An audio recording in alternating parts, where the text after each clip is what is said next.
Apakasinungaling mo, Samantha. May nangangapya pala dito. Bagsak ka na sa akin, Scarlett. Apakasama talaga ng ugali mo, Samantha. Nay! O anak, anyari sa'yo? Binagsak ako ng teacher ko. Naniwala kasi siya kay Samantha na nangopya daw ako. Totoo ba yun, Scarlett? Hindi, Nay. Siya talaga yung nangopya sa akin. Walang iya yan ah. Humanda siya sa akin. Tara, anak. A few moments later. Ma'am, bakit niyo po kami pinatawag dito? Eh kasi yung anak mo, sinungaling. Siya naman talaga yung nangopya kay Scarlett eh. Hindi po totoo yan. Para malaman natin kung sino nagsasabi ng totoo sa inyong dalawa, mag-quiz na lang kayo ulit.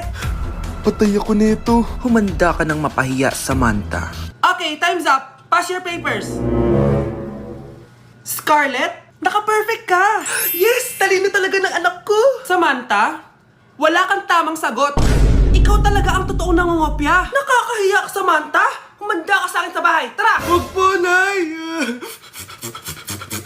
Okay, class.